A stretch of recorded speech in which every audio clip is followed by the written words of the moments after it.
मित्रांनो, थोडं तुझं थोडं माझं या मालिकेच्या आजच्या भागामध्ये आता मानसी ही ऑफिसमध्ये येते आणि विचारते, बाबा अहो तुमच्या फोनवरून दुसरं कोण बोलत होतं इथे. त्यावेळी संपतराव जरा घामाघूम झालेले असतात, कारण मानसी तेथे आलेली असते. रेड हँड जर पकडलं इन्कम टॅक्स ऑफिसर बरोबर तर खूप मोठा प्रॉब्लेम होईल या विचाराने संपतराव घाबरलेले असतात. नंदू देखील तेथेच उभा असतो. तर आता नंदू म्हणतो, काय मानसीताई, मग आता बाबांचा कॉल कुणी रिसीव केला होता, मी किती वेळा विचारू तुम्हाला, असं मानसी विचारते. मग आता संपतराव म्हणतात, काही नाही, जरा बाहेरचे लोक आले होते, त्यांना ऑर्डर द्यायची होती ना, त्यांनी कॉल रिसीव केला असेल. मग आता तुम्हाला एवढा घाम का फुटलाय, असं मानसी विचारू लागते. संपतरावांना काय बोलावं सुचत नाही. ते पटकन आपला घाम पुसतात आणि म्हणतात, काही नाही ग, सकाळपासून मी जेवलो नाही ना, म्हणूनच मला घाम आला असेल. त्यावेळी आता मानसी म्हणते, बाबा तुम्हाला किती वेळा सांगितलंय तब्येतीची काळजी घ्या म्हणून, चला बरं घरी, मी तुमचं काहीही ऐकणार नाही आहे, चला अगोदर जेवायला. त्यावेळी आता मानसी हट्टानेच तिच्या बाबांना जेवायला आता घरी घेऊन जाते. दुसरीकडे रणजित काही मुलांना चॉकलेट्स देतो आणि विचारतो, मगाशी ती मनू होती, म्हणजे मानसी होत्या, त्यांचं घर कुठे आहे. तेव्हा ते लगेच घराचा पत्ता सांगतात.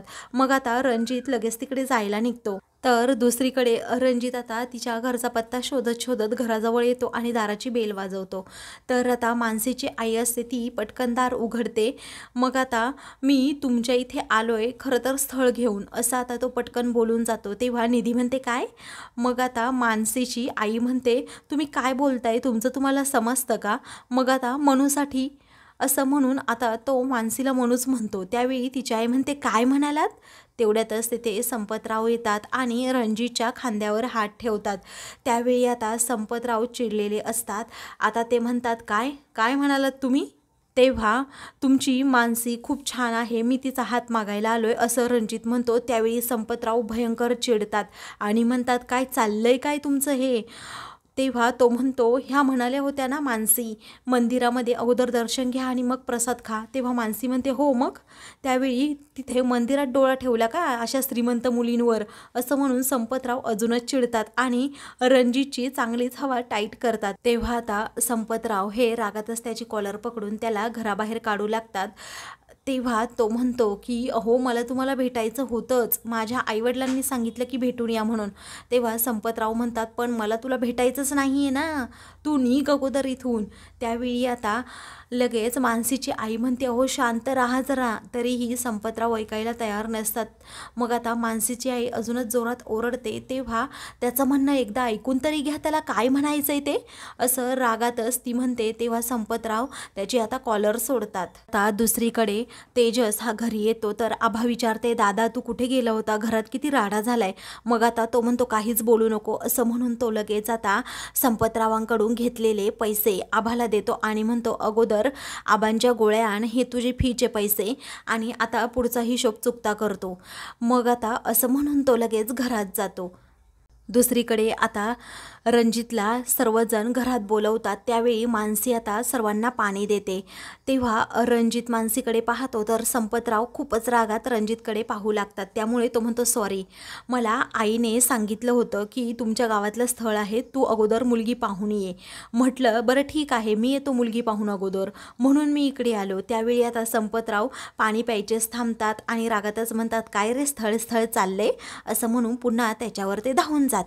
रागातच संपतराव म्हणतात, अरे गावातलं स्थळ आलं म्हणून कुठल्याही मुलीचा तू पाठलाग करशील का. त्यावेळी रणजित म्हणतो, तसं नाही हो, मला गावात समजलं होतं की तुमच्या मुलीचं स्थळ आहे, परंतु या मला मंदिरात भेटल्या आणि मग पुढचं सगळं काही क्लिअर झालं. त्यानंतर शांतपणे संपतराव विचारतात, नाव काय.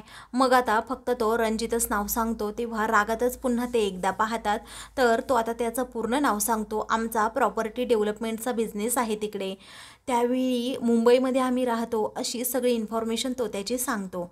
तेव्हा आता संपतराव जरा त्याच्यावर इम्प्रेस होतात आणि म्हणतात, जर माझ्या मानसीचं तुझ्याबरोबर लग्न झालं समजा, तर मग माझ्या मानसीला तुमच्या व्यवसायामध्ये काही हातभार लावायचं असेल तर मग. तो म्हणतो, माझी काहीही हरकत नाही, अगदी काहीही, कारण या अगोदर जेव्हा मी लहान होतो ना, तेव्हा माझी आईच तो सर्व बिझनेस सांभाळायची. तर आता दुसरीकडे अण्णाच्या घरी स्थळ घेऊन एक माणूस आलेला असतो आणि नेमकं ते स्थळ असतं रणजितचं. मनस्वीसाठी ते रणजितचं आता स्थळ आलेलं असतं। त्याच वेळी आता घरातील सर्वजण रणजितचा फोटो पाहतात आणि म्हणतात हा मुलगा तर आत्ता मगाशी इथे येऊन गेला आहे। तेव्हा आजी म्हणतात मला असं वाटते आपली मनू त्यांना पटली असेल। त्यावेळी अण्णा म्हणतो हो आपली मनू आहेच तशी। तेव्हा तुला आवडला का ग तो मुलगा मगाशी आलेला, असं आता आजी विचारू लागते। तेव्हा मनू हो म्हणते आणि लाजतच आतमध्ये जाते। इकडे आता संपतराव हे खूपच खुश होतात कारण त्यांच्या मुलीसाठी जहागीरदारांचं स्थळ आलेलं असतं आणि त्यांचा उद्योग व्यवसाय देखील मोठा असतो। म्हणूनच ते आता मानसीला काहीच विचारत नाही। ते म्हणतात थंड घेणार का रणजितराव? मग आता रणजित म्हणतो नाही थंडच बरं आहे आपलं। मग आता लगेच लिंबू सरबत आणण्यासाठी मानसी आतमध्ये जाते। तिच्या मैत्रिणी लगेच तिथे येत म्हणतात काय ग तू पहिली आली कशासाठी आलीस? हे लग्न करण्यासाठी आणि किचनमध्ये काम करण्यासाठी? असं कुठे असतं का? त्यावेळी आता मानसी म्हणते की मी काहीच बोलू शकत नाही। आता बाहेर आता संपतराव रणजितच्या गप्पा सुरू असतात। मग आता आपण पुढचं काय ते तुमच्या आईवडिलांबरोबर ठरवू, असं संपतराव जेव्हा म्हणतात तेव्हा रणजित म्हणतो पण मानसीची इच्छा काय आहे ना ते अगोदर विचारून घ्यायला हवं। मग आता मानसी सरबत घेऊन तेथे येते आणि लगेच संपतराव तिला विचारतात त्यावेळी बाबा तुम्ही जे ठरवाल ते माझ्या भल्यासाठी असेल ना, असं आता ती म्हणते। त्यावेळी संपतराव खुश होतात आणि म्हणतात ती माझ्या शब्दाबाहेर नाही। त्यानंतर त्यांच्या काही गप्पा टप्पा होतात तर आता रणजित लगेच तिथून जायला निघतो। तर इकडे मानसी किचनमध्ये असते तेव्हा लगेच तिच्या मैत्रिणी म्हणू लागतात रणजित तसा चांगला आहे आणि सपोर्टिव्ह सुद्धा वाटतोय, मग काय ठरवलंस? त्यावेळी मानसी काहीही बोलत नाही। तिच्या मैत्रिणी म्हणतात हे सगळं ठीक आहे हा मानसी, पण या अगोदर तू तुझी इंटर्नशिप कंप्लीट करायची। त्यावेळी मानसी आता एकटक पाहतच राहते। दुसरीकडे गायत्री ही आबांना लिहायला सांगते की तेजस प्रभू गायत्री प्रभूंचे पैसे 100 दिवसात फेडणार। त्यावेळी आता तेजस तेथे येतो आणि विचारतो आबा तुम्ही हे काय करताय? मग आता गायत्री म्हणते तुला दिसत नाही का बिघडलेला मुलगा आहे त्याला सरळ करण्यासाठी हे असं लिहावं लागतं। तेव्हा ते तुमच्या वडिलांच्या वयाचे आहेत, तुम्हाला थोडंसुद्धा काही वाटत नाही का? असं म्हणून आता तेजस भडकतो। त्यावेळी आता गायत्री म्हणते अरे तुझ्या लक्षात राहावं ना यासाठी। मग आता तेजस लगेच आबांकडून तो खडू घेत बोर्डवर 100 ऐवजी 30 दिवसांमध्ये असं करतो। तर गायत्री त्याच्याकडे पाहतच राहते। त्यावेळी आता सासूबाई हा नक्की तेजस पैसे आणणार कुठून एवढे, असं आता गायत्री विचारते। छाया म्हणते लॉटरी घेईल, तेव्हा लॉटरी घेण्यासाठी सुद्धा पैसे लागतात, असं आता रागातच गायत्री म्हणते। हा तेजस खूपच वेड्यासारखा हसतो आणि गायत्रीकडे पाहतो। तो म्हणतो वहिनी हे पैसे घ्या आणि पुन्हा माझ्या आईवडिलांना काहीही बोलायचं नाही। गायत्री आता आबांना विचारते काय हो कुठे चोरी वगैरे केली की काय तुमच्या मुलाने? तेव्हा आबा आणि सुमन हे दोघेही खूप घाबरतात। दुसरीकडे संपतराव कमलाकरला कॉल करून विचारतात अरे कमलाकर मला तुला एक गोष्ट सांगायची, जहागीरदारांचं एक स्थळ मानसीसाठी आलंय, फक्त ती लोक कशी आहेत त्यांचा व्यवसाय कसा आहे हे तू जरा चौकशी कर। तेव्हा रजनीताई जागीरदारांचा मुलगा आहे असं आता संपतराव म्हणतात। कमलाकर म्हणतात बरं ठीक आहे करतो मी चौकशी। दुसरीकडे रजनीताई या मोबाईलमध्ये पाहत असतात तर तेथे काही क्लायंट त्यांच्याकडून फी घेण्यासाठी तेथे आलेले असतात, पण ती त्यांच्याकडे अजिबात लक्ष देत नाही। तेव्हा तो माणूस फाईल घेऊन लगेच रजनीकडे जातो तर रजनी आता त्या फाईलवर साईन करणार असते। ते खूप मोठं डील असतं। त्याच वेळी आता तिथे पंडितजी बसलेले असतात। ते म्हणतात थांबा ते डील तुमच्यासाठी एवढं इम्पॉर्टंट नाही आहे कारण तुमचा अशुभ काळ सुरू झाला आहे। त्यावेळी आता रजनी लगेच सही करायची थांबते।